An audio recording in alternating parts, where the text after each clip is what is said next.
Satanists have an affinity towards the exceptions rather than the rules, the abnormalities in favor of the normal. And I think that shows in the aesthetic. We like to see the bizarre and the obscure and the hidden. That is where you find the best art.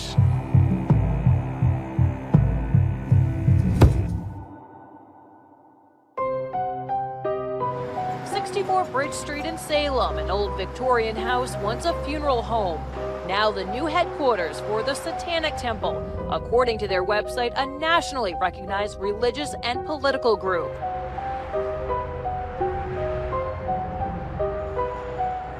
The Satanic Temple is a non-theistic religious organization. We renounce supernaturalism, but we still feel that we are every bit as much a religious entity as any other religious entity. And we fight for our deeply held values. We are Satanists.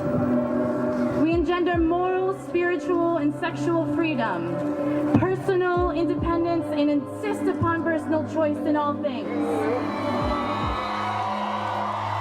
Art and aesthetics is very important to modern Satanism. And I think that's due in no small part to us renouncing supernaturalism and viewing our religion as a metaphorical construct. It's a declaration of personal independence.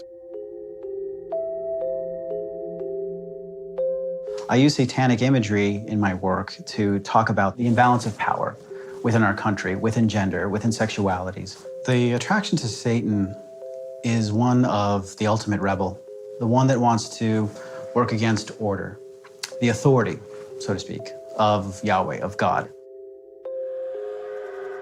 Baphomet is a humanoid, typically goat-headed figure. When I was a Christian, this image was so jarring to me. It was so complex with all that strange coded meanings behind the torch and the hands and the gestures and the phallus and the breasts and the hooves. And it becomes this dump of esoteric religious imagery onto this one image that shows us the reconciliation of opposites, the yin-yang. The piece behind me is the devil's kiss.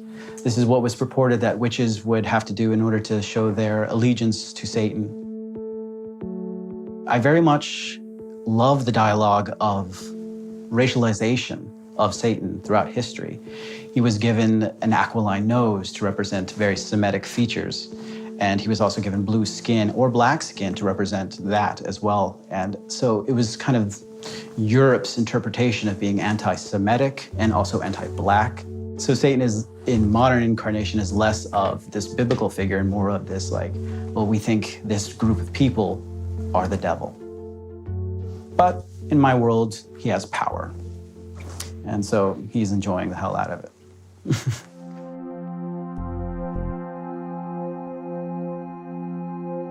Baphomet sculpture was conceived when the Satanic Temple decided that we wanted to offer a satanic monument to complement and contrast a Ten Commandments monument that was placed on the Capitol grounds in Oklahoma City.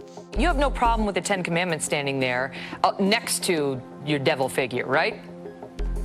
That's correct, so long as multiple points of view are allowed. The thinking was if they were going to place a religious monument on government property, the government needed to maintain viewpoint neutrality, and they couldn't exclude another religious voice or preference another. Otherwise, it would most certainly be unconstitutional. We wanted something that would commemorate the victims of the many witch hunts that helped inform us of how to run a better secular legal system. Baphomet is this ultimate symbol of redemption, which I see it as, is this, it'll show us this rebalancing. This granite statue of the Ten Commandments renewing the debate over the separation of church and state. Despite efforts to keep it on Capitol grounds, the Oklahoma Supreme Court ruling it unconstitutional. Satanism will never be a religion that tries to lead people to believe that if they convert to this one single point of view, that the world will be a better place, because Satanism is the one religion that views that as a destructive frame of mind. And we embrace the fact that we live in a world where there's multiple differing points of view.